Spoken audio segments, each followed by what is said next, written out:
বিসমিল্লাহির রহমানির রহিম। আসসালামু আলাইকুম। সুপ্রিয় শিক্ষার্থী ভাই বোনেরা, তোমরা সবাই কেমন আছো? আশা করি আলহামদুলিল্লাহ অনেক অনেক ভালো আছো। শুকরিয়া মহান আল্লাহ পাকের দরবারে আমিও সুস্থ আছি এবং আমরা নতুন আরেকটি ক্লাসের আয়োজন নিয়ে হাজির হতে পেরেছি। তো তোমরা যারা এই মুহূর্তে অনলাইনে আছো, যে যেখান থেকে আমাদের লাইভ ক্লাসে যুক্ত হচ্ছো, তোমরা কষ্ট করে একটু লাইভটা শেয়ার করে দিবা। আগামীকালকে অর্থাৎ 23/6/2025 তারিখ থেকে যাদের ডিগ্রি দ্বিতীয় বর্ষ বাংলা জাতীয় ভাষা আবশ্যিক বিষয়টার ক্লাস পরীক্ষা রয়েছে, তোমাদের জন্য আজকে আমরা খুব স্পেশাল কিছু সাজেশন দিতে যাচ্ছি এবং আজকে আমরা বাংলা ব্যাকরণের যে চ্যাপ্টারগুলো আছে এগুলো আমি শেষ করে দিব। এরপরে রাতে আমরা গল্প প্রবন্ধের যে মূল ভাগগুলো আছে শেষ করব এবং আমরা একটা ফাইনাল মডেল টেস্টের একটা প্রশ্ন নিয়ে আমরা আজকে আলোচনা করব। তো তোমরা যে যেখান থেকে আমাদের লাইভ ক্লাসে যুক্ত হয়েছো বা হচ্ছ, তোমরা কষ্ট করে একটু লাইভটা শেয়ার করে দিবা। লাইভটা শেয়ার করার পরে অবশ্যই তোমরা একটু ডান লিখে কমেন্ট করবে, যাতে করে আমার ক্লাসটা সবার কাছে পৌঁছায় এবং তোমাদের যারা খুব কাছের ফ্রেন্ড আছে সবাই যেন ক্লাসটা দেখে উপকৃত হয়। তো সবাই একটু লাইভটা শেয়ার করো, আর সবাই শেয়ার করে ডান লিখে কমেন্ট করো।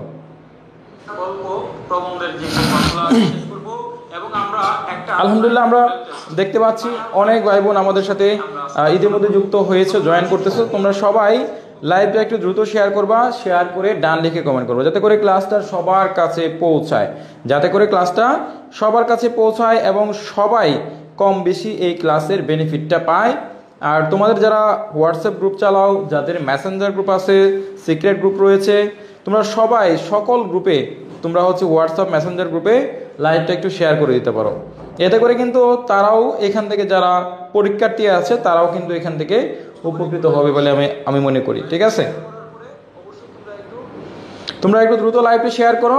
আমি তোমাদেরকে রিকোয়েস্ট করব, তোমরা লাইভটা শেয়ার করার পরে আমাদের সাথে ক্লাসে যুক্ত হবা, জয়েন করবা এবং তোমরা একটু ডান লিখে কমেন্ট করবা। ঠিক আছে, আমরা প্রতিনিয়ত আমরা যেভাবে সুন্দরভাবে ধারাবাহিকভাবে আমরা যেভাবে ক্লাস নিই, আমরা ক্লাস করি, ঠিক সেমভাবে তোমরা ক্লাসে জয়েন করো, যুক্ত হও। ঠিক আছে, তো আলহামদুলিল্লাহ আমরা দেখতে দেখতে তোমাদের পরীক্ষার প্রায় কাছাকাছি সময় চলে আসছি। তোমাদের আর মাত্র 12 ঘন্টা বা 24 ঘন্টার মতো সময় রয়েছে। আমরা 12 ঘন্টা চলে গেছে অলরেডি।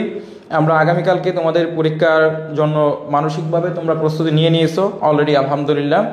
সো তোমাদের আজকে আমি বাংলা ব্যাকরণের থেকে আলোচনা করব ইনশাআল্লাহ। ঠিক আছে, বাংলা ব্যাকরণের যে গুরুত্বপূর্ণ টপিকগুলো আছে আমি এইগুলো তোমাদের সাথে আজকে আলোচনা করার চেষ্টা করব। তো তোমরা সবাই কষ্ট করে জানাবা যে আমার সাউন্ড কোয়ালিটি সব কিছু ঠিকঠাক আছে কিনা, তোমরা আমাকে দেখতে পাচ্ছ কিনা, একটু কষ্ট করে জানাবা। আর যারা আমাদের ইমরান সাজেশন বা ইমরান পাবলিকেশন পেজে নতুন সদস্য, তারা অবশ্যই আমাদের পেজটা ফলো দিয়ে রাখবা। আচ্ছা, অনেকেই বলেছে স্যার এত লেট কেন? অ্যাকচুয়ালি আমি অসুস্থ ছিলাম, তোমাদেরকে গতকালকে বলেছিলাম। আমি সকাল থেকে বিছানায় শুয়েছিলাম, ঘুমিয়েছিলাম। তো ঘুমন্ত অবস্থায় একবারে দুপুরে ঘুম থেকে উঠেছি, কারণ এত মাথা ব্যথা করতেছিল, মাথার সমস্যা করতেছিল। তো আমার ঘুমানোটা প্রয়োজন ছিল, যেহেতু তোমাদের কালকে পরীক্ষা, আজকে অনেকগুলো ক্লাস নিতে হবে, রাত্রেও তোমাদেরকে সময় দিতে হবে, এই জন্য একটু ঘুমিয়েছিলাম। ঘুমানোর পরে ভাবলাম যে তোমাদের সাথে আবার কথা বলি। সাগরিকা দাস নীলা জিজ্ঞেস করেছো কেমন আছেন স্যার? এই তো আছি আলহামদুলিল্লাহ, আশা করি তোমরাও ভালো আছো।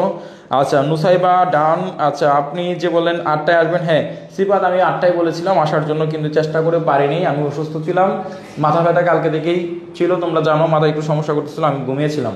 তো আজকে দুপুরবেলা ঘুম থেকে উঠছি, এরপরে তোমাদের সাথে চলে আসছি। স্যার এবার নাকি বিগত সাল প্রশ্ন থেকে প্রশ্ন আসবে না, কঠিন হবে নাকি? হ্যাঁ, এই বিষয়গুলো নিয়ে আমরা বিস্তারিত খুঁটিনাটি বিষয়গুলো আলোচনা করব। ঠিক আছে, মনসুর কেমন আছেন? এই তো আছি আলহামদুলিল্লাহ। আচ্ছা, শান্তা লিখেছ, সালাম দিয়েছ, অনেক নার্ভাস লাগতেছে। নার্ভাস লাগার কিছু নাই, আলহামদুলিল্লাহ, আল্লাহ ভরসা। আমরা একটা ফাইনাল মডেল টেস্ট নিয়ে রাত্রে আলোচনা করব ইনশাআল্লাহ। ফাইনাল মডেল টেস্টটা তোমরা যদি দেখো, তোমাদের যে নার্ভাসনেস যেটা আছে এটা চলে যাবে। ঠিক আছে, তাহলে সরাসরি আমরা ক্লাসে চলে যাই। সরাসরি আমরা আমাদের যে ক্লাস আছে, তো আজকে আমরা বাংলা ব্যাকরণ, বাংলা জাতীয় ভাষা আবশ্যিক বিষয়টার ব্যাকরণের বিষয়টা নিয়ে আজকে আমরা আলোচনা করব। ঠিক আছে, তো ব্যাকরণ থেকে তোমাদের কয়েকটা প্রশ্ন আসবে, 25 থেকে 30 মার্ক ব্যাকরণ থেকে আসবে। 25 থেকে 30 মার্কে আসবে ব্যাকরণ অংশ থেকে। মিনিমাম 25 থেকে 30টি প্রশ্ন ব্যাকরণ অংশ থেকে আসবে। সো আমরা 25 থেকে 30 মার্ক যদি ব্যাকরণ অংশ থেকে আসে, এই প্রশ্নগুলো যেন তোমাদের মিস না যায় সেই ব্যবস্থা আমরা করব।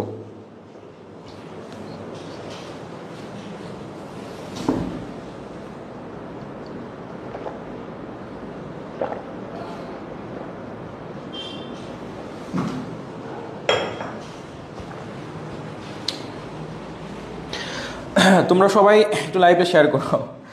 আচ্ছা, একজনের মুরাদ বাসা সে লেখছে। আচ্ছা আচ্ছা, তারপরে মানপত্র আচ্ছা, সালামার সাজেশন লাগবে, আপনার সাজেশনটি ভালো 100% হ্যাঁ ইনশাল্লাহ আমাদের সাজেশনটা পড়লেই হবে। আচ্ছা, ও স্যার পলাশ হাসান স্যার, আচ্ছা প্লিজ জানাবেন মামুন। ওকে স্যার সেরা পলাশ সেরা। আচ্ছা, পুঁইমাছা মুখ বাড়ি ছোট কুকের নাম কি, এটা সঠিক উত্তর কোনটি হবে? ওকে ঠিক আছে, সবগুলো আমরা বলবো, আস্তে আস্তে বলবো তোমাদেরকে, তোমরা একটু সাথে থাকো, তাহলে তোমরা সব কিছু জানতে পারবা।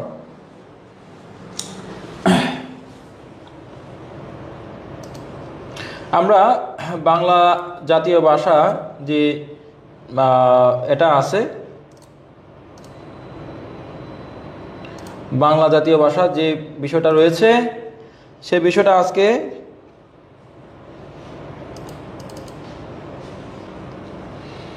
ব্যাকরণের অংশটা যেটা রয়েছে এটা আমরা খুঁটিনাটি বিষয়টা আজকে আলোচনা করার চেষ্টা করব তোমাদের সাথে, ঠিক আছে? তো তোমরা ধারাবাহিকভাবে সুন্দরভাবে ক্লাসটা করো মনোযোগ সহকারে, আশা করি তোমাদের প্রবলেমগুলো সলভ হবে ইনশাআল্লাহ, আশা করি প্রবলেমগুলো সলভ হয়ে যাবে। তোমরা একদম মনোযোগ সহকারে ধৈর্য সহকারে ক্লাসটা করবা, তোমাদের কোনো প্রবলেমই থাকবে না ইনশাআল্লাহ, ঠিক আছে? তো তোমরা সব কিছু দেখা যাচ্ছে কিনা ক্লিয়ারলি একটু আমাকে জানাবা যে তোমাদের বোর্ড ক্লিয়ার কিনা, এবং তোমরা জুমটা ঠিক আছে কিনা, জুম যতটুকু করেছি এটা চলে কিনা একটু জানাবা। তোমাদের রচনা থাকবে না, ঠিক আছে? তোমাদের রচনা। তাহলে আমরা শুরু করতেছি, তোমরা আর এদিক সেদিক কথা বলবো না এবং কমেন্ট করবে না, তোমরা হচ্ছে জাস্ট মনোযোগ দিয়ে লাইভে দেখবা, এবং তোমরা তোমাদের যারা ফ্রেন্ড আছে, কাছের বন্ধু বা বান্ধবী আছে, তাদের সাথে অবশ্যই লাইভে একটু শেয়ার করে দিবা, ঠিক আছে? তাদের সাথে একটু লাইভে শেয়ার করবে, যে তারাও যেন আমাদের ক্লাসে যুক্ত হয় এবং পড়ারগুলো জানতে পারে। দেখো, যদি তোমার ভাষা কাকে বলে সংজ্ঞা আসে, যে ভাষা কাকে বলে, ভাষা কাকে বলে, ভাষার সংজ্ঞা যদি আসে, তাহলে ভাষা কাকে বলে এটা সবাই জানো, যে ভাষা হচ্ছে মানুষের মুখের ভাষা, মনের ভাব প্রকাশ করার জন্য যা কিছু বলে তাই হচ্ছে ভাষা, ঠিক আছে? এবং ভাষা দুই প্রকার, আমরা ভাষার কয়েকটা রূপ আছে, যেমন হচ্ছে সাধু ভাষা, লেখ্য ভাষা, চলিত ভাষা, কথ্য ভাষা। এই ভাষাগুলা আমরা মোটামুটি জানি।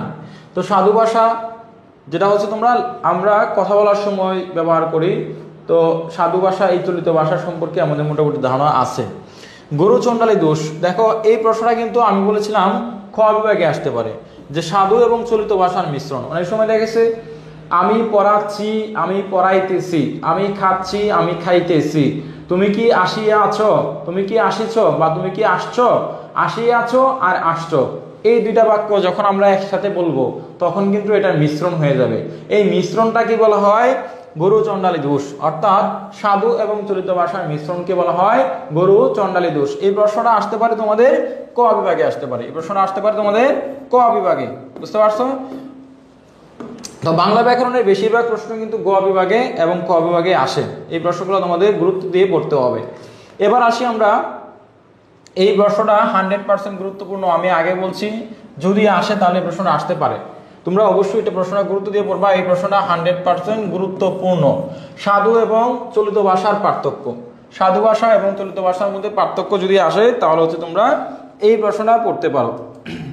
সাধু এবং চলিত ভাষার মধ্যে যে পার্থক্য, তোমরা অবশ্যই এই প্রশ্নটা গুরুত্ব দিয়ে পড়বা। সাধু এবং চলিত ভাষার মধ্যে পার্থক্য যদি আসে তাহলে এই প্রশ্নটা আসার সম্ভাবনা রয়েছে। দেখো, আমরা আজকের ক্লাসে সাধু এবং চলিত ভাষার পার্থক্য একদম মুখস্থ করে ফেলবো। যদি তোমার এটা গ বিভাগে আসে তাহলে তোমাকে 10টা পয়েন্ট লিখতে হবে, 10টি পয়েন্ট। যদি এই প্রশ্নটা গ বিভাগে আসে তাহলে 10টি পয়েন্ট লিখতে হবে। যদি তোমার খ বিভাগে আসে, খ বিভাগে অর্থাৎ খ বিভাগে আসলে মাত্র 4টা পয়েন্ট লিখবা, ক বিভাগে আসলে মাত্র 4টি পয়েন্ট, আর গ বিভাগে আসলে 10টা পয়েন্ট তোমাকে লিখতে হবে, বুঝতে পারছো? আচ্ছা, ইমরান বাবুর সময় হোয়াটসঅ্যাপের নকটা কি দেবেন? আচ্ছা, হোয়াটসঅ্যাপের নক নাম্বারটা, হ্যাঁ স্যার এই মাত্র জয়েন করলাম রানা শেখ, তোমরা হচ্ছে গুরুত্ব সহকারে কথা বলবো না, মনোযোগ সহকারে ক্লাসটা দেখবা।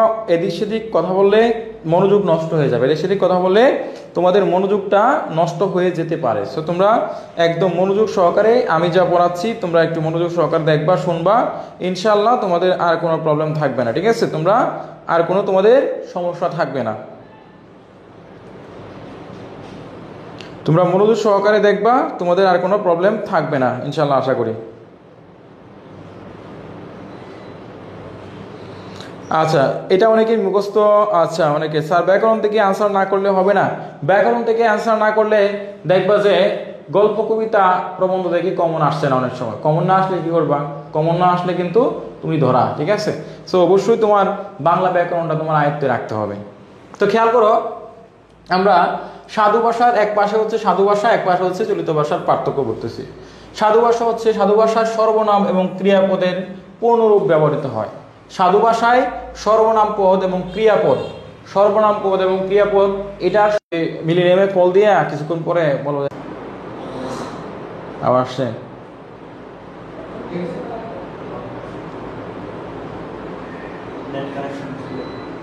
তাহলে এক করো, ওই যে এখন কি কারেন্ট আছে? হ্যাঁ, তাহলে হচ্ছে ওয়াইফাইটা বন্ধ করি, এসিটা বন্ধ করি। তোমরা হচ্ছে মিলিয়ে নেমে কল দেবো, কল দিয়ে বলো লাইনটা একটু ক্লিয়ার করে দিতে, অফ করো না আবার। ঠিক আছে, দরজাটা খোলা থাক, দরজাটা খোলা থাক, নেট আসুক দেখি। আচ্ছা, আমাদের এখানে একটু নেটে ড্রপ করতেছে, তার জন্য আমি দুঃখিত। তোমরা একটু সবাই ভালো করে দেখো। স্যার এক্সাম নাকি হবে না, রুটিন আবার চেঞ্জ হয়েছে, আমি শিওর না। আমাকে কয়েকটা ফ্রেন্ড বলতেছে জাস্ট রুটিনটা এক্সাম হবে কিনা। শারমিন, তুমিও তো ঘুমে আসো, তোমার ফ্রেন্ডরাও মনে হয় ঘুমের স্বপ্ন দেখতেছে। পরীক্ষা হবে, পরীক্ষা যথাযথ সময়ে হবে, বুঝছো? স্যার ভিডিও আটকে যায়, এখন ঠিক আছে? তোমরা একটু দেখো এখন ঠিক আছে কিনা, নেটে একটু প্রবলেম করতেছে, আজকে একটু নেটের সমস্যা করতেছে। ওকে, যাই হোক, আমরা বুঝলাম। এরপর দেখো, আমরা এখানে বিশেষ্য এবং বিশেষণের রূপ দেখো। বিশেষ্য এবং বিশেষণের মূল রূপ ব্যবহৃত হয় এবং বিশেষ্য বিশেষণের পরিবর্তিত রূপ ব্যবহৃত হয়। বিশেষ্য এবং বিশেষণ মানে বিশেষ্য বিশেষণ বলতে কি বুঝো? আমরা যে নামের পরিবর্তে যেগুলা বলাই, ঠিক আছে, যেমন আমি, তুমি। হ্যাঁ, এবার হচ্ছে আমি, যেমন আমি হচ্ছে রহিম বা করিম, ধরো আমার নাম সারোয়ার, তো এখন নামটার পরিবর্তে যেটা হয় বিশেষণ, এই আর কি। তো যাই হোক, আমরা এরপর দেখো ব্যাকরণের অনুসরণ। আমরা এই 4 নম্বর পয়েন্টটা দেখব, ব্যাকরণের সুনির্দিষ্ট সুনির্ধারিত নিয়মের অনুসারী। অর্থাৎ আমরা এখানে যে সাধু ভাষাটা লিখেছি, সাধু ভাষাটা হচ্ছে ব্যাকরণের সুনির্দিষ্ট সুনির্ধারিত নিয়মের ভিত্তিতে চলে। অর্থাৎ এটা সাধু ভাষাটা হচ্ছে ব্যাকরণের যে সুনির্দিষ্ট নিয়ম রয়েছে কতগুলা, এই নিয়ম অনুযায়ী চলে এবং সুনির্ধারিত নিয়ম অনুসারে এটা চলে। এবার দেখো, সর্বদা ব্যাকরণের সমস্ত নিয়ম সবসময় ঠিক সঠিক মেনে চলে না। আমরা এটা কোন ভাষা? এটা চলিত ভাষা। তো চলিত ভাষা হচ্ছে ব্যাকরণের নিয়ম মানে না সবসময়।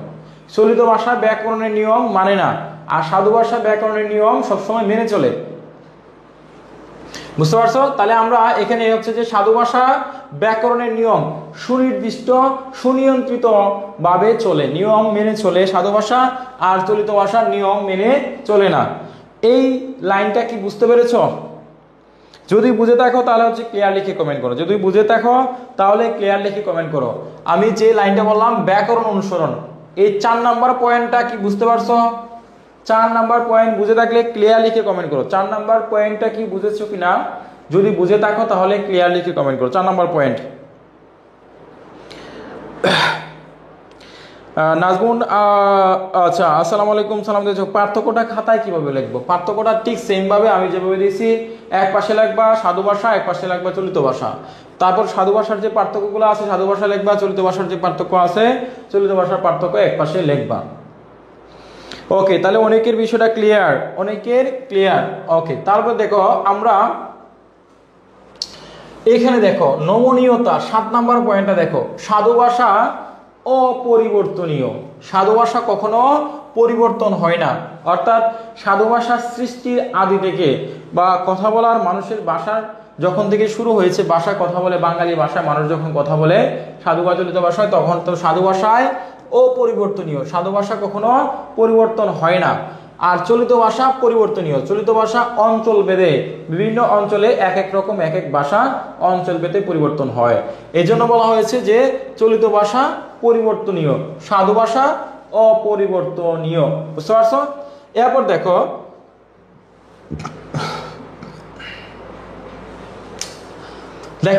আঞ্চলিকতার প্রভাব।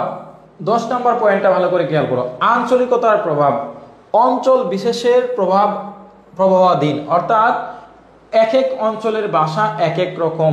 এখন এই যে সাধু ভাষাটা আছে, সাধু ভাষা তোমার সিলেট বা চট্টগ্রাম, রাজশাহী, বগুড়া যেখানে যাও, এটা কিন্তু সেই অঞ্চলের ভাষার সাথে সম্পর্ক নয়।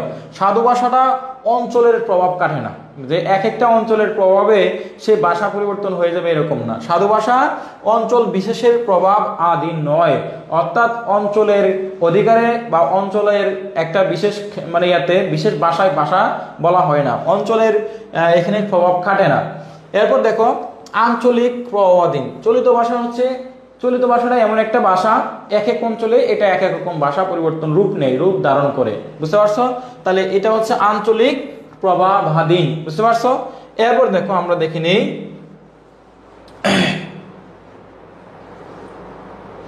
দেখো এরপরে আমরা এখানে 18 নম্বর যে এটা আছে, 18 নম্বরটা ভেরি ভেরি ইম্পর্টেন্ট। এটা চাকরি ক্ষেত্রে ওইখান থেকে একটা লাইন আসে। দেখো নাটক এবং সংলাপে ব্যবহৃত হয় না, অর্থাৎ সাধু ভাষাটা নাটক সংলাপে ব্যবহৃত হয় না। কারণ আমি যদি বলি খাইতেছি, যাইতেছি, পড়াইতেছি, নাটকে নায়ক বাপ্পারাজ বললো, নায়ক সিনেমায় বললো যে হেনা তুমি যাইতেছো, কোথায় যাইতেছো, হেনা আমাকে ছাড়িয়া যাইও না, হেনা চাচা হেনা কোথায় আছে, হেনা কোথায় আসিয়াছে, হেনাই কোথায় থেকে চলিয়া গিয়াছে, হেনা কোথায়, আমি আসিয়া আছি, চাচা হেনাকে বের করে দেন আমাকে। তো এরকম ভাবে যদি কথা বলে তাহলে কিন্তু এটা নাটকটা বা সিনেমাটা সুন্দর হবে না। এই জন্য নাটক এবং সংলাপে সাধু ভাষাটা ব্যবহৃত হয় না। আবার দেখো চলিত ভাষাটা নাটক সংলাপে ব্যবহৃত হয়। যেমন আমরা বলি যদি চাচা কোথায়, চাচা কোথায়, চাচা হেনা কোথায়, আমি আসছি চাচা, আমি আসছি, টাকা পয়সা নিয়ে আসছি, হেনাকে বিয়ে করব। তো এটা হচ্ছে যে সংক্ষিপ্ত রূপ। তাহলে নাটক সংলাপে এটা কিন্তু ব্যবহৃত হয়। নাটক সংলাপে সাধু ভাষা ব্যবহৃত হয় না, আর চলিত ভাষা ব্যবহৃত হয়। এরপর দেখো শিক্ষিত লোকের মৌখিক ভাষা, যারা একদম এলিট শ্রেণীর মানুষ, শিক্ষিত মানুষ, সংস্কৃতিবান মানুষ, তারা কিন্তু তোমার এখানে বলে শিক্ষিত লোকের মুখের ভাষা হচ্ছে, মৌখিক ভাষা হচ্ছে তোমার সাধু ভাষা, যারা শিক্ষিত লোক। আচ্ছা পানি ভাষা, আচ্ছা হ্যাঁ না কোথায়, ওকে যাই হোক আমরা একটু মজা করলাম। তাহলে আমরা বুঝলাম যে শিক্ষিত লোকের মৌখিক ভাষা, শিক্ষিত লোক যারা আছে তাদের মৌখিক ভাষা হচ্ছে তোমার এই সাধু ভাষা, এবং চলিত ভাষা হচ্ছে যারা শিক্ষিত অশিক্ষিত সর্বসাধারণের লৈকিক এবং মৌখিক ভাষা। অর্থাৎ যারা শিক্ষিত আছে তারাও সাধু ভাষা চলিত ভাষায় কথা বলে, যারা অশিক্ষিত আছে, মূর্খ আছে, দেখবা অনেক সময় অশিক্ষিত লোক যারা শিক্ষার জ্ঞান নাই, যারা হচ্ছে গ্রামের চাষাবসা মানুষ, তারাও মাঝে মাঝে শুদ্ধ ভাষায় কথা বলে। গ্রামের বাড়িতে গেলে তারাও মাঝে মাঝে শুদ্ধ ভাষায় কথা বলার চেষ্টা করে। তার জন্য আমরা এই চলিত ভাষা হচ্ছে শিক্ষিত অশিক্ষিত সর্বসাধারণের লৈখিক ভাষা, লেখার ভাষা, এবং মৌখিক ভাষা, মুখের ভাষা। তাহলে এই পার্থক্যটা তোমরা বুঝতে পারছো? এই পার্থক্যে কারো কোনো প্রবলেম আছে কিনা একটু জানাও। তোমরা একটু জানাও যে এই পার্থক্য তোমরা বুঝতে পেরেছো কিনা, এই পার্থক্য তোমাদের বুঝতে কারো কোনো প্রবলেম আছে কিনা একটু জানাও। এই পার্থক্যটা বুঝতে কারো কোনো প্রবলেম রয়েছে কিনা। আমি তোমাদেরকে একবারে এই বিষয়টা ক্লিয়ার করে দিয়েছি। পার্থক্যটা বুঝতে কারো কোনো, এই পার্থক্যটা বুঝতে কারো কোনো প্রবলেম আছে কিনা একটু জানাও। আমি সারাদিন ঘুমাই আছি আর দোয়া করতেছি একটা পড়ুয়া স্টুডেন্টদের সাথে যেন সিট পরে যাতে কপি পেস্ট মারতে পারি, জাকিয়া জানাত। ওরে বাবা, অনেক স্বাদ ইচ্ছা। ওকে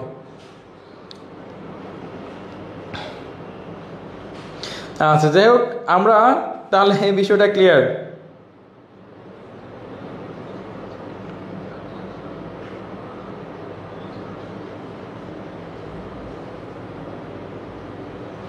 তোমরা একটু কষ্ট করে জানাও। স্যার আজকে লাস্ট আকর্ষণের কি চিনি থাকবে না জিলাপি? আজকে মিষ্টি থাকবে, মিষ্টি। আমাদের গয়ানাতের নেত্রকোনার বালিশ মিষ্টি থাকবে, গয়ানাতের নেত্রকোনার বালিশ মিষ্টি থাকবে। তো বালিশ মিষ্টি তোমাদের জন্য আছে। স্যার একবার রিপ্লে করেন, এমনি মঞ্জুরুল হক সাধু চলিত ভাষা আর কয়েকটা পয়েন্টে দাগিয়ে দিন। সাধু চলিত ভাষার যে পয়েন্টগুলো দিয়েছি এগুলো পড়তে পারো। এরপর দেখো আমরা যদি আরো বলি, যেমন সন্ধি এবং সমাস। সন্ধি সমাসের আধিক্য লক্ষণীয়, অর্থাৎ এখানে সন্ধি এবং সমাস এই দুইটার আধিক্য লক্ষণীয়, আর সন্ধি সমাসের বর্জন বা সেগুলোকে ভেঙে সহজ করে বলা হয়েছে এখানে লক্ষণীয়। অর্থাৎ সন্ধি ভাষা হচ্ছে যে ধরো মানে দেখেছে সংক্ষেপে সংক্ষিপ্ত পুনরূপ ব্যবহৃত হয়, এটা হচ্ছে সংক্ষিপ্ত রূপ। হ্যাঁ, অনেকগুলো ভাষার সম্পূর্ণ একটা হচ্ছে আমরা সন্ধি বিচ্ছেদ করি, সমাস করি। সমাস মানে হচ্ছে সংক্ষেপ করা, বুঝতে পারছো? তাহলে আমরা এটা হচ্ছে আরেকটা বলতে পারি যে আবির্ভাব বা বেশ প্রাচীন ভাষা। আমরা বলতে পারি সাধু ভাষা হচ্ছে বেশ প্রাচীন ভাষা, আর চলিত ভাষা হচ্ছে আধুনিক লোকের ভাষা। যারা আধুনিক শিক্ষিত শ্রেণীর লোক তাদের হচ্ছে চলিত ভাষায় কথা বলে, আধুনিক লোকের ভাষা। তাহলে এটাও একটা পয়েন্ট, বুঝতে পারছো? তো আশা করি এই পয়েন্টগুলো তোমরা পড়বা। এরপর দেখো আমরা এবার পড়বো 6 নাম্বার প্রশ্ন, বাংলা একাডেমির প্রমিত বাংলা বানানের 4টি নিয়ম। এটা 100% গুরুত্বপূর্ণ, এটা 100% গুরুত্বপূর্ণ। প্রশ্নটা 100% গুরুত্ব দিয়ে পড়বা, এটা 100% গুরুত্বপূর্ণ। দেখো প্রশ্নটা হচ্ছে বাংলা একাডেমির প্রমিত বাংলা বানানের 4টি নিয়ম। বাংলা একাডেমির প্রমিত বাংলা বানানের 4টি নিয়ম। এই নিয়মটা গ বিভাগে আসতে পারে, এই নিয়মটা গ বিভাগে আসতে পারে। তো গ বিভাগে আসলে কিন্তু এখানে আমি দিচ্ছি 4টা, তোমরা দিবা 10টা। যদি এটা গ বিভাগে আসে তাহলে 10টা, আর যদি গ বিভাগে না আসে ক বিভাগে, তাহলে 4টা নিয়ম দিলে হবে, বুঝতে পারছো? তাহলে আমরা দেখো আমরা এটার দিকে একটু খেয়াল করি, এটার দিকে একটু খেয়াল করি। দেখো বাংলা একাডেমি প্রবর্তিত বাংলা বানানের 4টি নিয়ম নিচে দেয়া হলো। খ নম্বরে ভাষা ও জাতির নামের শেষে ইকার হবে। ভাষা এবং জাতির নামের শেষে ইকার হবে, যেমন ইংরেজি, বাঙালি। আমরা হ্রস্ব ইকারের ব্যবহার অনেক সময় করছি, যখন আমি বলি ইংরেজি বা বাঙালি তখন আমরা ইকারের ব্যবহার করব। কোন ক্ষেত্রে? যখন একটা ভাষার কথা বলা হবে, যে কোনো ভাষা, যেমন বাংলা ভাষা, উর্দু ভাষা, তারপরে হচ্ছে আরবি ভাষা, যে কোনো একটা ভাষা, স্প্যানিশ ভাষা, অথবা হচ্ছে যে তোমার কি বলে চায়না ভাষা, যাই ভাষা বলো, তো যে কোনো ভাষা এবং হচ্ছে তোমার নামের শেষে জাতি, একটা জাতি, ধরো ইংরেজ একটা জাতি, ধরো বেঙ্গলি একটা জাতি, ধরো আরবি একটা জাতি। তো যে কোনো জাতি বা হচ্ছে তোমার ভাষার নামের শেষে আমরা হচ্ছে যে হ্রস্ব ইকারের ব্যবহার করব। তাহলে এটা হচ্ছে ইংরেজি, বুঝতে পারছো? এরপর দেখো পদান্তে বিসর্গ থাকবে না, যেমন প্রধানত, মূলত। প্রধান্তে মানে যারা হচ্ছে তোমার এই একদম প্রধান ব্যক্তি, যারা হচ্ছে প্রধান ব্যক্তি, যারা হচ্ছে মাথা, সমাজের মাথা অথবা যে কোনো একটা প্রতিষ্ঠানের মাথা, তাহলে প্রধানতে তোমার সবসময় বিসর্গ থাকবে না। প্রধানত, মূলত, এখানে যে বিসর্গ যে আছে, বিসর্গ বলতে এইগুলাকে বলা হয়, এই যে বিসর্গ, এই বিসর্গগুলা কিন্তু থাকবে না। অর্থাৎ প্রধানতে বিসর্গ থাকবে না, যেমন হচ্ছে প্রধানত, মূলত, এগুলোর মধ্যে কোনো বিসর্গ নাই। এবার দেখো তৎসম শব্দে রেজের পর ব্যঞ্জন বর্ণের দিতে হবে না, যেমন অর্চনা, কার্তিক, সূর্য। এখানে তোমার দ্বিতীয় বর্ণের ব্যবহার হবে না, এখানে সরাসরি হবে কি র্যাপ হয়ে গেছে, সরাসরি র্যাপ হয়ে গেছে, বুঝতে পারছো? রয়ের ব্যবহার হয়ে গেছে। এবার দেখো বাংলা বানানে সন্ধিগঠিত শব্দে ক, ক, গ এর পর থাকলে পদের অন্তঃস্থিত ম স্থানে উনস্কার হবে, যেমন হচ্ছে বিকল্পে এই যে লেখা যাবে, বুঝতে পারছো? যেমন আমরা এরপর আরেকটা দেখো বিভক্তিযুক্ত হয়ে কিংবা পদের মধ্য শেষে স্বরবর্ণ থাকবে, উমস্কার হবে। বাঙালি, ভাঙ্গা। এখানে দেখো আমরা এই যে বাঙালি যখন শব্দটা লিখবো তখন আমরা এখানে ময়ের ব্যবহারটা আর আনা যাবে না। এবং উনস্কার, এই যে দেখো এই যে উনস্কারটা, এই বাঙালি লিখতে আমরা যদি এইভাবে লিখি, দেখো একটু খেয়াল করো, আমরা যদি এইভাবে লিখি বাঙালি, এই যে বাঙালি, তাহলে কিন্তু দেখো এই যে এখানে অনুসারের ব্যবহারটা হয়েছে না, তো আমার সরাসরি ও এর ব্যবহার হয়েছে, এই অনুসারের পরিবর্তে ও এর ব্যবহার হয়েছে। তো বাঙালি, ভাঙ্গা, জাইঙ্গা, ফাঙ্গা, যাই লেখো তখন আমরা কি লিখবো, এই বাঙালি লিখতে গেলে বা বাঙ্গা লিখতে গেলে, ধাঙ্গা লিখতে গেলে তখন আমরা ও এর ব্যবহার করবো, বুঝতে পারছো? এই অ এর ব্যবহার এখানে করব। এই হচ্ছে তোমার বাংলা একাডেমি প্রবর্তিত বাংলা বানানের কয়েকটি নিয়ম। যখন আমরা নিয়মগুলো লিখবো এই নিয়মগুলা ব্যবহার করব, বুঝতে পারছো? এরপর দেখো আমাদের আরো একটা গুরুত্বপূর্ণ আছে, সেটা হচ্ছে বাংলা বানানে ইকার এবং এর ব্যবহার। আচ্ছা, এখানে আমরা ইকার দিয়েছি, আবার তোমাদের প্রশ্নে কিন্তু হ্রস্ব ইকারের ব্যবহারও আসতে পারে। হ্রস্ব ইকার অথবা দীর্ঘ ইকার, এই দুইটা ব্যবহারের যে কোনো একটা আসতে পারে। হ্রস্বইকার এবং দীর্ঘইকার।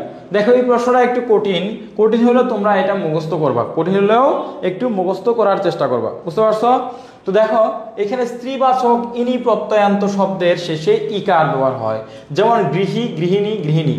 এখানে ই প্রত্যয় কখন হয়? যখন স্ত্রীবাচক শব্দ, যেমন বলবে নারী মানে হচ্ছে তোমার মহিলা, নারী, তারপর হচ্ছে গৃহিণী, বুঝতে পারছো?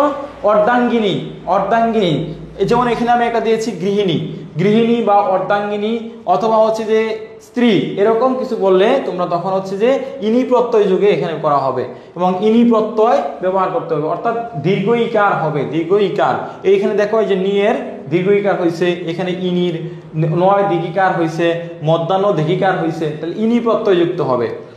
এরপর দেখো স্ত্রীবাচক শব্দের ইকার হয়, যখন স্ত্রীবাচক শব্দ ব্যবহার করব তখন দীর্ঘ ইকার হয়, যেমন বুদ্ধিমতী। এই যে দেখো মতি, আমরা যখন লিখব মহিয়সী, এই যে মহি অ সি, এই যে দেখো এই যে সিটা হচ্ছে দীর্ঘিকার।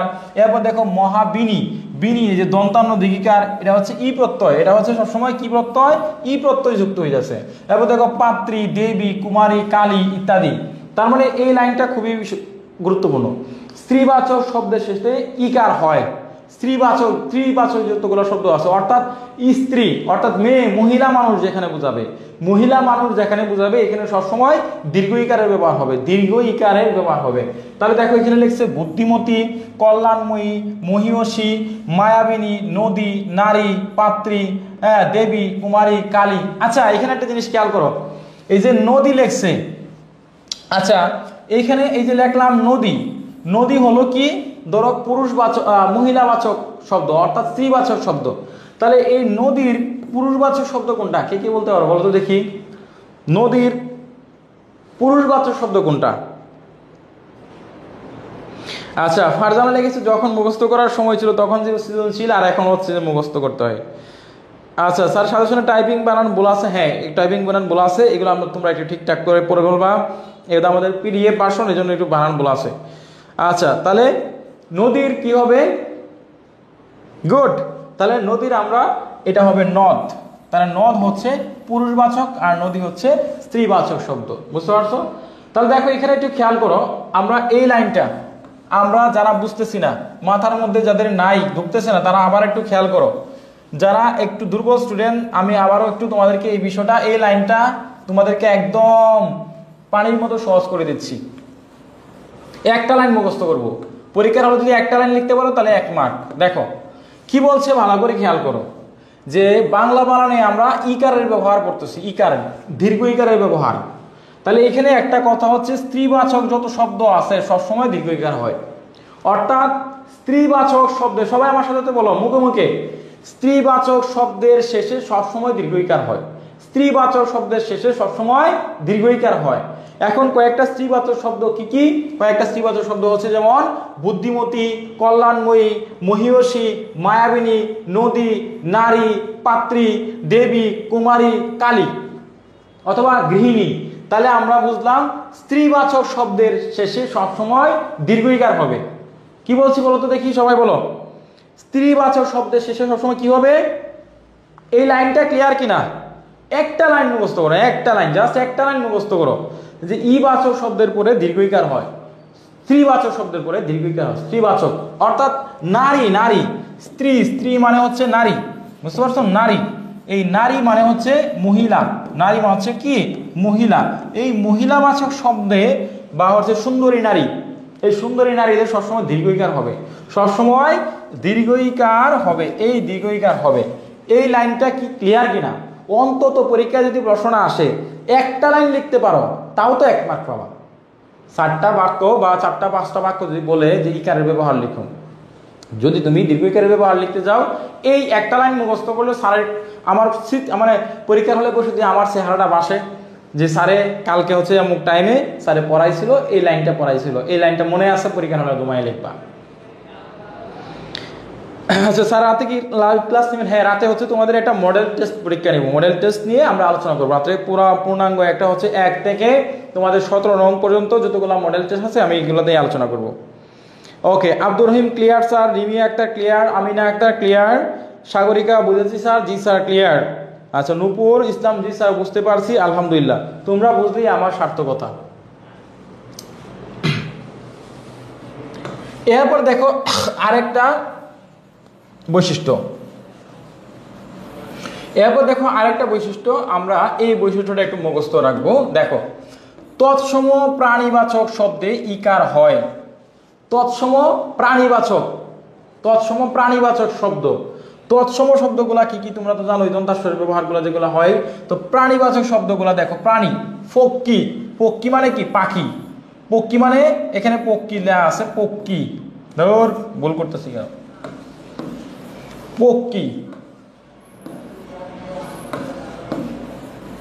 বলা হচ্ছে কি? পক্ষী। তাহলে দেখো আমরা এই যে পক্ষী লিখলাম, এই পক্ষী শব্দের অর্থ হচ্ছে পাখি, বুঝতে পারছো? পাখি। এই পাখিটা হচ্ছে প্রাণীবাচক শব্দ, এটা একটা প্রাণীবাচক শব্দ। তো এইগুলো আবার তৎসম শব্দ, এটা আবার তৎসম শব্দ। কুম্ভীর, এই কুম্ভীরটা আবার হচ্ছে প্রাণীবাচক শব্দ। এই শব্দের আমরা সবসময় কি করব? দীর্ঘ ইকারের ব্যবহার করব। তৎসম শব্দ, প্রাণীবাচক শব্দ সবসময় দীর্ঘ ইকারের ব্যবহার হয়। এরপর দেখো এখানে একটু খেয়াল করো, এই জাস্ট দুইটা উদাহরণ মুখস্থ রাখবা, আর কোনো মুখস্থ দরকার নাই। সন্ধিতে ই যুগ ই সমান সমান দীর্ঘ ই হয়, দীর্ঘ ই যুগ দীর্ঘ ই রস্বই যুগ সাথে হয় দীর্ঘ ইকার হয়, অর্থাৎ দীর্ঘ ইকার, অর্থাৎ এইটা হয়, বুঝতে পারছো? এইটা হয় দীর্ঘ ইকার হয়। যেমন পরিযুগ ইক্কা, পরীক্ষা, এখানে পরিযুগ ইক্কা হয়ে গেছে কি? পরীক্ষা বানানটা ভুল আছে আমাদের এখানে। রবিযুগ ইন্দ্র হয়ে গেছে রবীন্দ্র, অর্থাৎ আমরা এখানে যা বুঝলাম, দুইটা রস্বই যোগ করে আর একটা হয়ে যায় দীর্ঘই যোগ করে দীর্ঘই, আর দীর্ঘই যোগ দীর্ঘই হয়ে যায় দীর্ঘই কার হয়ে যায়। যেমন পরিযুগ কা, পরীক্ষা, হ্যাঁ, রবি যুগ ইন্দ্র রবীন্দ্র, বুঝতে পারছো? এরকম অনেকগুলা উদাহরণ রয়েছে। তো আশা করি এই উদাহরণটা তোমরা হচ্ছে পরীক্ষা হলে লিখতে পারবা। এরপর দেখো আমরা এখান থেকে আরেকটা প্রশ্ন শিখবো, 10 নম্বর, নত্যবিধান এবং সত্যবিধান বলতে কি বুঝো? এটা খ বিভাগে প্রশ্নটা আসতে পারে। নত্যবিধান এবং সত্যবিধান কাকে বলে? দেখো, যে রীতি বা বিধান অনুসারে বাংলা ভাষায় ব্যবহৃত সংস্কৃত বা তৎসম শব্দের বানানে দন্তান্ন স্থানে মধ্যাহ্ন ব্যবহৃত হয় তাকে নত্যবিধান বলা হয়। যে বিধান বা যে নিয়ম অনুযায়ী, আমরা নত্যবিধানের সংজ্ঞাটা শিখতেছি, যে বিধান বা নিয়ম অনুযায়ী তৎসম এবং সংস্কৃত শব্দের মাঝখানে তোমার এই যে দন্তান্ন এর পরিবর্তে তৎসম এবং সংস্কৃত শব্দে, কোন শব্দ? তৎসম শব্দ এবং হচ্ছে সংস্কৃত শব্দ, এই দন্তান্ন এর পরিবর্তে তোমার হয় মধ্যাহ্ন।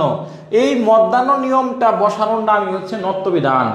তাহলে আমরা যে রীতি বা বিধান অনুযায়ী তৎসম শব্দে দন্তান্নর পরিবর্তে তৎসম এবং সংস্কৃত শব্দ, এখানে কিন্তু দুইটা লাগবে, তৎসম এবং সংস্কৃত শব্দে দন্তান্নর পরিবর্তে মধ্যাহ্ন হয়। কি কি বললাম আবার একটু আমার সাথে বলো, কি কি বললাম আর বলো? যে বিধান এবং নিয়ম অনুযায়ী তৎসম শব্দ এবং সংস্কৃত শব্দে দন্তান্নর পরিবর্তে মধ্যাহ্ন হয় তাকে বলা হয় নত্যবিধান। দন্তান্নর পরিবর্তে মধ্যাহ্নর ব্যবহৃত হয়। এই যে মনে না দন্তান্ন না মধ্যাহ্ন, কোনটায় আসল মন কে দিবে তরে, এরকম একটা আয়ের বাচ্চা না, একটা ছোটবেলায় আমরা একটা গান পড়তাম যে দন্তান্ন না মধ্যাহ্ন কোনটায় আসল মন, কি পরে একটা গান ছিল, ভুলে গেছি। তাহলে দেখো আমরা সংস্কৃত শব্দ এবং তৎসম শব্দে, হ্যাঁ, বাংলা বানানের নিয়ম অনুযায়ী বা ব্যাকরণের নিয়ম অনুযায়ী সংস্কৃত তৎসম শব্দে দন্তান্নর পরিবর্তে মধ্যাহ্নের ব্যবহারের নাম হচ্ছে নত্যবিধান। এরপর দেখো সত্যবিধান, এই নিয়মটা একটু দেখো, তোমরা একটু বুঝলে মাথায় নিতে পারলে অনেক কিছু, আর না বুঝলে কিছুই না। এখন বুঝতেছি উদ্দীপকের গুরুত্ব আমাদের জীবনে অপরিসীম। হ্যাঁ, উদ্দীপক লিখে তো সবাই লিখতে পারে, বুঝতে পারছো? আচ্ছা, তাহলে দেখো আমরা যে রীতি বা বিধান অনুসারে বাংলা ভাষায় ব্যবহৃত সংস্কৃত বা তৎসম শব্দে মধ্যাহ্নস্বরের পরিবর্তে, তোমার এখানে মধ্যাহ্নস্বরের পরিবর্তে কি হয়? মধ্যাহ্নস্বরের পরিবর্তে তোমার মধ্যাহ্নস্বর ব্যবহৃত হয় নাকি? এখানে তাকে আমরা সত্যবিধান বলি, ঠিক আছে? তাহলে দেখো, যে রীতি বা নিয়ম অনুযায়ী এই সংস্কৃত শব্দে মধ্যাহ্নস্বর ব্যবহৃত হয় তৎসম বা সংস্কৃত শব্দে, যে নিয়ম বা বিধান অনুযায়ী তৎসমাস সংস্কৃত শব্দে মধ্যাহ্নস্বর ব্যবহৃত হয়, হ্যাঁ, দন্তাস্বর পরিবর্তে মধ্যাহ্নস্বর ব্যবহৃত হয়, এটাকে বলা হয় সত্য বিধান। এটাকে বলা হয় সত্য বিধান। যাই হোক, এগুলো তোমাদের মাথায় আর ঢুকবে না, আমি বুঝতে পারতেছি, এগুলো তোমাদের নিয়ে আলোচনা করার দরকার নাই। এরপর দেখো প্রমিত বাংলা বানানের 10টি নিয়ম। এখানে কিছুক্ষণ আগে আমরা 4টা নিয়ম করাইছি, যদি তোমার 10টা নিয়ম তোমরা পারো হুবহু মুখস্থ করবা, না পারলেও সমস্যা নাই। এর দেখো আমরা ইকারের ব্যবহারটা শিখি, বাংলা বানানের ইকারের ব্যবহার, এটা ভেরি ভেরি ইম্পর্টেন্ট। এটা তোমাদের খ বিভাগের প্রশ্ন আসতে পারে, খ বিভাগের প্রশ্ন আসতে পারে। দেখো ইকারের ব্যবহার কয়েকটা পরীক্ষায় আসতে পারে প্রশ্ন, আমি যেগুলো একটু বলে দিচ্ছি। স্যার একখানে বাগান ঢুকতেছে না, বুঝতে পারছি, তোমরা যেগুলো না ঢুকবে এগুলো স্কিপ করবা। তোমাদের জন্য পত্র আছে, দরখাস্ত আছে, এই মানপত্র আছে, অভিনন্দন পত্র আছে, ট্রান্সলেশন আছে, এগুলা পড়বা। আর ব্যাকরণের সাধুচলিত ভাষা পাঠ্য করা মুখস্থ রাখা যদি আসে তাহলে আলহামদুলিল্লাহ। তো দেখো আমরা দেখি বাংলা বানানের ইকারের ব্যবহার নিয়মগুলো নিচে আলোচনা করলো। অর্থাৎ হ্রস্ব ইকারের ব্যবহার, ভাষার নামে ইকার হয়ে থাকে, যেমন হিন্দি, আরবি ইত্যাদি ভাষার নাম। এরপর দেখো প্রাণীর নামের ক্ষেত্রে ইকার হয়ে থাকে, যেমন হাতি, মুরগি, এগুলোর মধ্যে তোমার ইকার হয়ে থাকে, তোমার প্রাণীর নাম, প্রাণীর নাম। এরপর দেখো জাতির নামের ক্ষেত্রে ইকার হয়, যেমন বাঙালি, পাকিস্তানি। এরপর দেখো যে কোনো বস্তুর নামের ক্ষেত্রে ইকার হয়, যেমন আলমারি, বাড়ি। বিদেশি শব্দে ইকার ব্যবহার হয়, যেমন ইমানি। তারপর হচ্ছে তোমার ভাববাচক শব্দ ব্যবহার হয়, যেমন সরকারি। এরপর দেখো কর্মবাচক শব্দে ইকার ব্যবহৃত হয়, যেমন ডাক্তারি ইত্যাদি। ডাক্তারি হচ্ছে একটা কর্ম, মানে যে ধরো আমি মাস্টারি করি, মাস্টারি একটা কর্ম, তার মানে এখানে আমার ইকারের ব্যবহার হবে। যদি বলি মাস্টারি, আমি মাস্টারি করি, তার মানে পড়াই, এই মাস্টারি মানে এখানে তোমার ইকারের ব্যবহার হবে। যে ডাক্তার করে, ডাক্তারি করে, তার মানে সে একটা কর্ম করে, কর্মবাচক শব্দ, এখানে আমার ইকারের ব্যবহার হবে। এরপর দেখো ক্রিয়াপদে ইকার ব্যবহৃত হয়, যেমন করি, পড়ি। যেমন আমি একটা ধরো বলি, যদি আমি করি, করি, করি মানে একটা কাজ করতেছি, করি মানে কাজ করা, ঠিক আছে, পড়ি, তাহলে আমি পড়ি, দেখো এই যে এটা একটা ক্রিয়া, এটা একটা কি ক্রিয়া, অর্থাৎ দরা, খাওয়া, লওয়া, সারা যা কিছু আছে এটাকে বলা হয় ক্রিয়া। তাহলে পড়ি এখানে হ্রস্ব ইকারে ব্যবহার হয়েছে, করি এখানে হ্রস্ব ইকারে ব্যবহার হয়েছে, তার মানে ক্রিয়াপদে সবসময় ইকারে ব্যবহৃত হয়। মনে রাখবা ক্রিয়াপদে, কাজের যে পদগুলো আছে ক্রিয়াপদে সবসময় আমাদের ইকারের ব্যবহার হবে। তাহলে এটা তোমরা আশা করি পারবা, এটা একদম ইজি এবং এটা ভেরি ভেরি ইম্পর্টেন্ট। যদি পরীক্ষায় লাগিয়ে যায় তাহলে আলহামদুলিল্লাহ, এই প্রশ্নটা অত্যন্ত গুরুত্বপূর্ণ। ইকারের 5টা নিয়ম তোমরা একদম ঠাড়া মুখস্থ করে ফেলবা, বুঝতে পারছো, ঠাড়া মুখস্থ। এবার আসি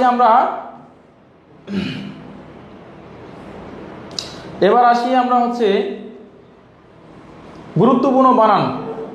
তোমাদেরকে বানানের অনেক বানান শিখেছি, এই বানান থেকে তোমাদের খ বিভাগের প্রশ্ন আসবে, এই বানান থেকে তোমাদের খ বিভাগের প্রশ্ন আসবে, তোমার খ বিভাগে প্রশ্ন আসবে মিনিমাম 2টা বা 3টা বানান, এই বানান এইখান থেকেই আসবে ইনশাল্লাহ।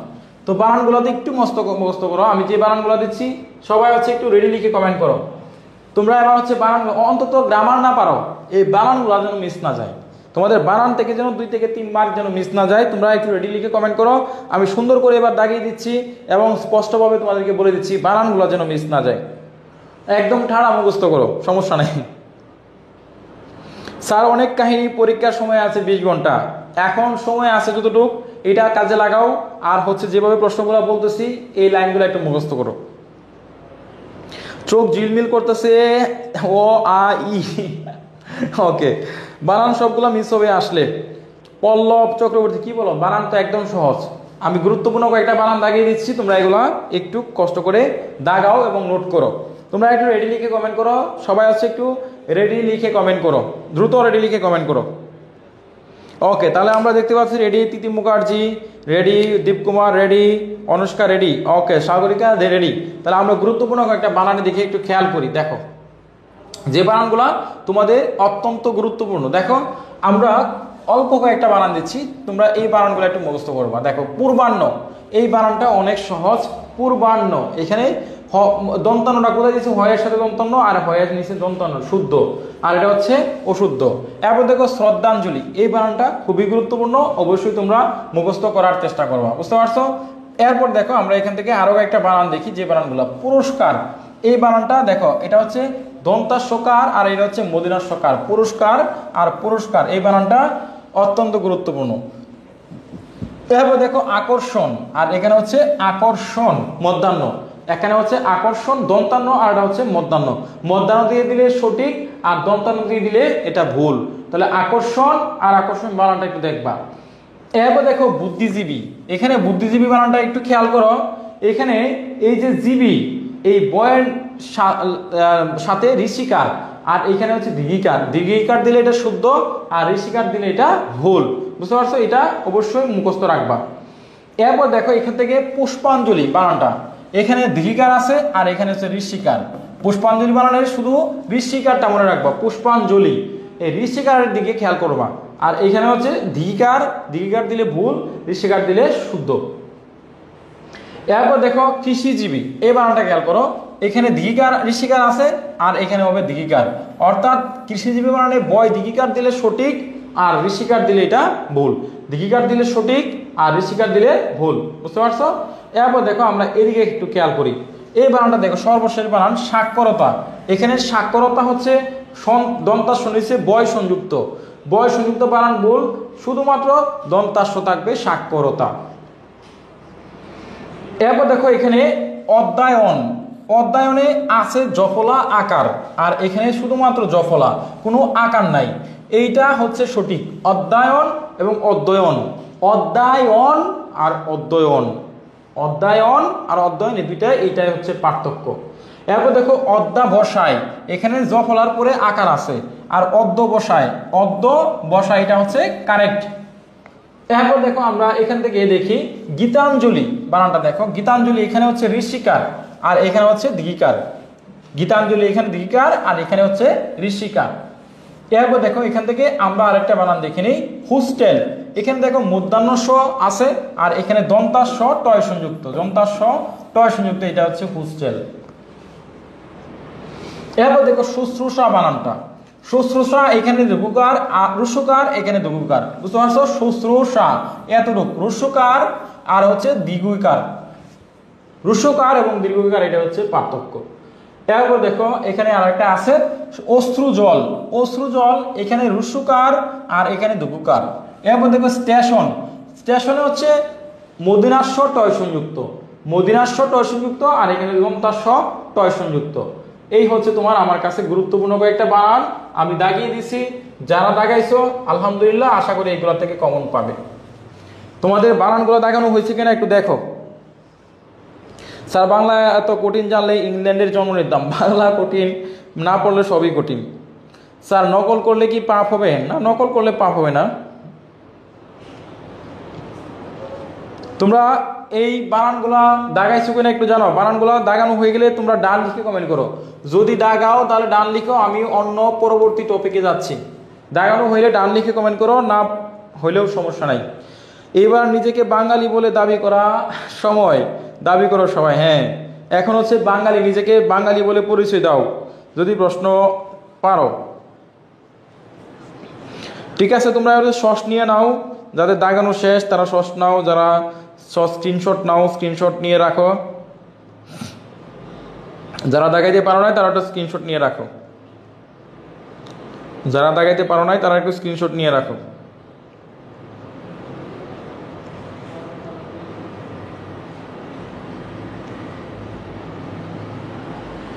তারা একটু দ্রুত স্ক্রিনশট নাও, ঠিক আছে? যারা দাগাইতে পারেন তারা একটু দ্রুত স্ক্রিনশট নাও। হ্যাঁ, বানান তো কমন পড়লে পারবো ইনশাল্লাহ, বানান তো কমন পড়বে আশা করি, বানান কমন পড়বে আশা করি। রিমেল ত্রিপুরা লেগেছে খাতা কলম নাই, পরের টপিকে যান। ওকে, তাহলে হচ্ছে বানান আমাদের মোটামুটি ক্লিয়ার। এরপর দেখো আমরা ব্যক্তিগত পত্র বা মানপত্র চিঠি, এবার হচ্ছে আমরা ব্যক্তিগত পত্র। দেখো যদি তোমার চাকরিতে ধরো একটা পত্র লিখো, চাকরিতে দরখাস্ত, ধরো আমার একটা শূন্য পদে লোক নিয়োগের দরকার, একটি বেসরকারি প্রাথমিক বিদ্যালয়ের সহকারী শিক্ষক শূন্য পদে নিয়োগের জন্য আবেদন বা একটি আবেদনপত্র লেখো। তোমার হচ্ছে একটা বেসরকারি শিক্ষক নিয়োগ দরকার, এইগুলো মুখস্থ করো। পত্র, দরখাস্ত, এগুলো দেখি মুখস্থ করো। এগুলো তো পারবা নাকি? এগুলো তো বানায় লেখা যায়। গ্রামার না বলে পারলা না, গ্রামার তো সমস্যা, কঠিন, গ্রামার পারছো না। তাহলে এবার হচ্ছে এই পত্র দরখাস্তগুলো মুখস্থ করো। দেখো শুরুতে তোমার এখানে একটা তারিখ দিতে হবে, শুরুতে একটা তারিখ এবং একটা সাল লিখতে হবে। ধরো 12 জুন, আশ্বিন বা যে কোনো একটা তুমি লেখলা 2025-26 লেখবা বরাবর প্রধান শিক্ষক, বরাবর লিখবা কি প্রধান শিক্ষক, বরাবর প্রধান শিক্ষক। এরপর দেখো এখানে লেখা আছে যে একটা প্রাথমিক বিদ্যালয়, যে বিদ্যালয়ে তুমি আবেদন করতেছো যেখানে তার নাম লিখতে হবে, বিষয় সহকারী শিক্ষক পদে নিয়োগ লাভের জন্য আবেদন। এরপর তোমার লিখতে হবে জনাব সবিনয় নিবেদন, আমি এত তারিখে প্রথম আলো পত্রিকায় বা ডেইলি স্টার পত্রিকায় একটা বিজ্ঞপ্তি দেখেছি, এখানে আপনারা একটা পদের লোক নিচ্ছেন, এটাতে আমি আবেদন করতে ইচ্ছুক। এরপর তোমার এখানে কি করতে হবে, তোমার নাম ঠিকানা অ্যাড্রেসটা দিতে হবে। তোমার নাম কি, তোমার বাবার নাম কি, তোমার মায়ের নাম কি, তোমার শিক্ষাগত যোগ্যতা কি, তুমি কত সালে পাশ করছো, এই সব কিছু এখানে স্থায়ী ঠিকানা লিখতে হবে। এবং তোমার বৈবাহিক অবস্থা লিখতে হবে, বিবাহিত, এবং শিক্ষাগত যোগ্যতা, পড়াশোনা করছো কোন কোন সালে, বাংলা করছো, অনার্স করছো, সম্মান কোন সালে, এগুলো লিখতে হবে। এসএসসি, এসএসসি, ইন্টারের তার কোন বিশ্ববিদ্যালয় থেকে, এবং তোমার রেজাল্টটা কত, সিজিপিএ কত, এখানে তোমার এক পাশে লিখতে হবে। এরপর তোমার যদি কোনো অভিজ্ঞতা থাকে যে আমি কম্পিউটার পারি, টাইপ পারি, কম্পিউটার ইত্যাদি ইত্যাদি, তাহলে তোমার হচ্ছে এখানে অভিজ্ঞতা এখানে বর্ণনা দিতে হবে। এই হচ্ছে মোটামুটি একটা স্ট্রাকচার। এটা হচ্ছে তুমি যদি আবেদন করো, আবেদন করতে যাও, বুঝতে পারছো, আবেদন করতে গেলে এটা তোমার লিখতে হবে। এরপর দেখো সব থেকে ভেরি ভেরি ইম্পর্টেন্ট এই 2 নাম্বার এবং এই 3 নাম্বার, এই 2-3 সব থেকে বেশি ইম্পর্টেন্ট। দেখো আমরা চিঠি লেখার নিয়ম তোমাকে অনেকবার পড়াইছি, তোমাদেরকে অনেকবার বলছি, যদি তোমরা চিঠি লেখার নিয়ম পড়ো, ধরো 21শে ফেব্রুয়ারিকে আন্তর্জাতিক মাতৃভাষা দিবস হিসেবে ঘোষণা করায়, তোমার অভিব্যক্তি জানিয়ে তোমার বন্ধুকে পত্র, অথবা তোমার 21শে বইমেলা সম্পর্কে তোমার প্রবাসী বন্ধুকে একটা পত্র লেখো। এখন 21শে বইমেলা আসতে পারে, অথবা বলতে পারে পহেলা বৈশাখ, পহেলা বৈশাখ সম্পর্কে তোমার বন্ধুকে একটা পত্র লেখো। তো আমরা চিঠি লেখার নিয়ম তোমাদেরকে আগে বলছিলাম যে শুরুতে একটা হচ্ছে তারিখ দিবা, জায়গার নাম দিবা, এবং প্রিয় নাজমুল ক্ষমা দিবা, তারপর তোমার বিস্তারিত এখানে লিখতে হবে, এবং এখানে তোমার লিখতে হবে যে আজ আর নয়, ভালো থাকো, ইতি তোমার প্রিয় বন্ধু বজলুর রহমান বা তার নাম। আর এখানে একটা হবে ডাক টিকিট, এবং নিচে হবে এখানে একটা প্রেরক, এখানে হবে প্রেরক, আর এখানে হবে প্রাপক, এখানে হবে প্রাপক, এবং তোমার নাম ঠিকানা, প্রেরকের নাম ঠিকানা, এখানে হবে প্রাপকের নাম ঠিকানা, আর এটা হবে একটা ডাক টিকিট, এখানে হবে ডাক টিকিট, কথাটা লিখতে হবে যে ডাক টিকিট, ডাক টিকিট, বুঝতে পারছো। তাহলে পত্র লেখার নিয়ম কি, কে কে পারো, পত্র লেখার নিয়ম কে কে পারো, পত্র লেখার নিয়ম কে কে পারো, কে কে পারবা, পত্র লেখার নিয়মটা কার কার মুখস্থ আছে, কে কে পারবা বলো তো দেখি, পত্র লেখা কে কে শিখছিলা, পত্র লেখার নিয়ম কার কার মনে আছে, আয়ত্তে আছে, তোমরা একটু বলো তো দেখি কে কে পারবা।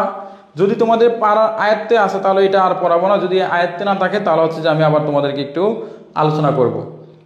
আশা করি এগুলো সহজ সিম্পল ব্যাপার, এখানে কঠিন কিছু না, আশা করি তোমরা সবাই এটা পারবা ইনশাল্লাহ।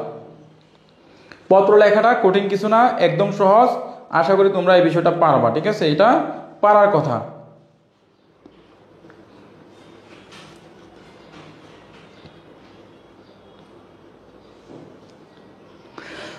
হ্যাঁ আলহামদুলিল্লাহ সবাই মোটামুটি পারি, তাহলে এটা আমাদের দেখার বিষয় না, ঠিক আছে, আমরা মোটামুটি এটা চলে যাই। তাহলে দেখো বিজয় দিবস উদযাপন উপলক্ষে অনুষ্ঠানের বর্ণনা দিয়ে প্রবাসী বন্ধুর নিকট পত্র, বিজয় দিবস যে কোনো একটা পত্র আসলে পত্র নিয়ম তোমরা অবশ্যই জানো।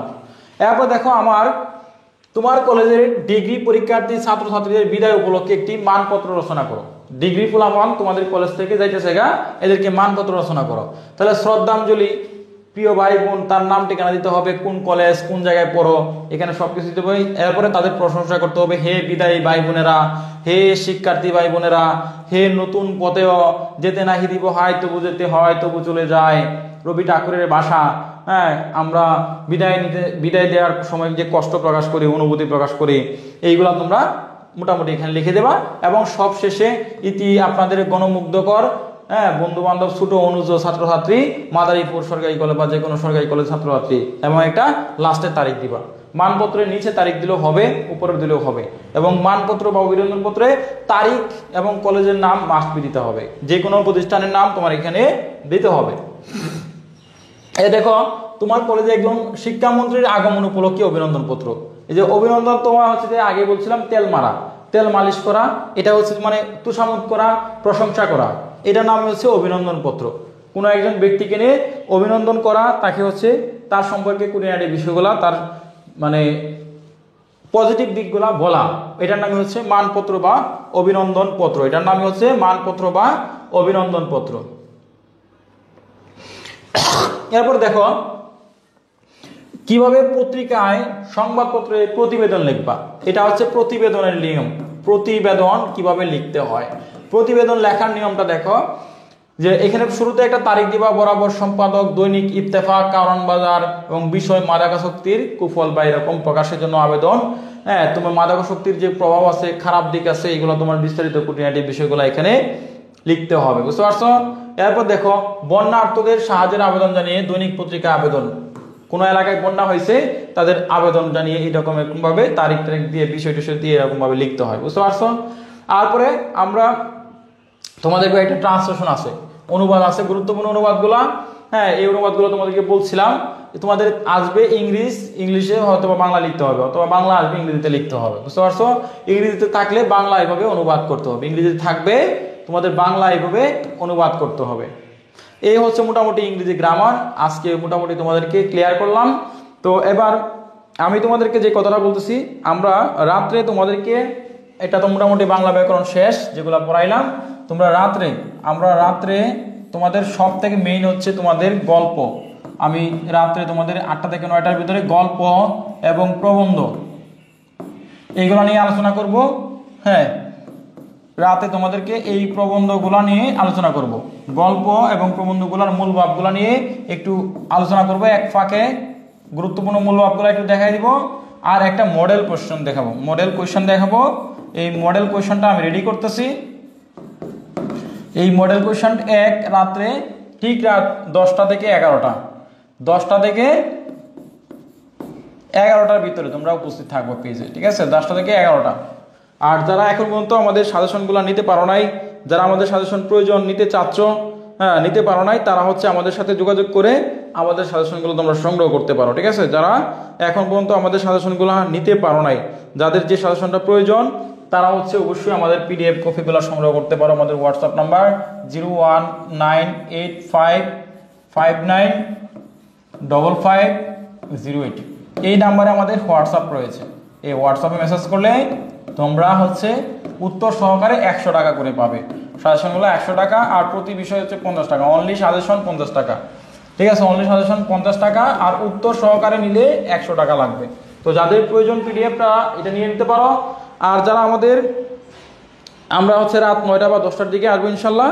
সো তোমরা যারা আমাদের পেজে নতুন সদস্য, ইমরান পাবলিকেশন পেজটা অবশ্যই ফলো দিয়ে রাখবা, যারা আমাদের পেজে নতুন সদস্য, ঠিক আছে? আর ক্লাসটা হচ্ছে আমরা রাত 9টা বা 10টার দিকে শুরু করবো, 10টার দিকে বা 10টা 11টার দিকে শুরু করে দিব, যেহেতু তোমাদের কালকে পরীক্ষা আছে। ইনশাল্লাহ আমরা অনুবাদগুলো সহকারে কালকে তোমাদেরকে রাতে আবার একটু বুঝিয়ে দিব, এবং একটা মডেল কোয়েশ্চেন নিয়ে আলোচনা করবো। রাতে একটা মডেল কোয়েশ্চেন দিব। মডেল কোয়েশ্চেনটা তোমরাকে কিভাবে নমুনা প্রশ্নটা তোমাদের থাকতে পারে, এই নমুনা প্রশ্নটা আমি তোমাদেরকে বুঝিয়ে দিব। তো যারা আমাদের পেজে নতুন সদস্য, তোমরা অবশ্যই আমাদের পেজটা ফলো দিয়ে রাখবা। আমরা রেগুলার চেষ্টা করব তোমাদের এই ইমরান পাবলিকেশন পেজটা দিয়ে ক্লাস করাবো, ঠিক আছে? রেগুলার তোমরা সাজেশন পাবে এই পেজে। যারা 3,94,000 ফলোয়ার, তোমরা এই পেজটা ফলো দিয়ে রাখবা। যারা এই পেজে নতুন সদস্য, তারা এই পেজটা ফলো দিয়ে রাখবা, যাতে করে পেজটার আপডেট নোটিফিকেশন সবার আগে, ক্লাসের আপডেট নোটিফিকেশন সবার আগে পেয়ে যাবে, ঠিক আছে? তো অবশ্যই তোমরা অবশ্যই আসবা। আর রাতে 10টার দিকে আমরা হচ্ছে গল্প যে প্রবন্ধগুলো আছে এগুলোর মূল ভাবগুলো নিয়ে আলোচনা করব, এবং একটা ফাইনাল মডেল টেস্ট পরীক্ষা নিব। এই মডেল টেস্টটা তোমরা সবাই অংশগ্রহণ করবা। আশা করি তোমাদের ওই মডেল টেস্টটা দিলে তোমাদের অনেক খুঁটিনাটি বিষয়গুলো তোমাদের সলভ হয়ে যাবে ইনশাআল্লাহ, ঠিক আছে? তো তোমরা অবশ্যই ফাইনাল মডেল টেস্টের জন্য প্রস্তুত হও, আর হচ্ছে এখন থেকে ভালো করে প্রিপারেশন নাও। যে প্রশ্নগুলা ব্যাকরণ, পত্র দরখাস্ত, এরপরে যেগুলো বললাম, এই পত্র দরখাস্তগুলো তোমরা মুখস্থ করো, ঠিক আছে? স্যার কালকে রাতে নিলে ভালো। হ্যাঁ, আজকে রাতে নিব, ঠিক আছে? রাত 9টায় ক্লাস শুরু করলে ভালো হয়। আচ্ছা, ঠিক আছে, 9টা থেকে 10টার ভিতরে আসবো ইনশাল্লাহ, তোমরা সবাই উপস্থিত থাকবা, ঠিক আছে? তো 9টা থেকে 10টার ভিতরে আসবো, ঠিক আছে? 9টা বা 10টা এই টাইমগুলোতেই আমরা ক্লাসগুলো নিব, ঠিক আছে। আমার যেহেতু অন্যান্য পেইড বেস আছে, প্রি বেস আছে, এই জন্য একটু সময় লাগবে, ঠিক আছে। তো আল্লাহ হাফেজ, আসসালামু আলাইকুম ওয়া রাহমাতুল্লাহি ওয়া বারাকাতুহু, ঠিক আছে। ধন্যবাদ সবাইকে।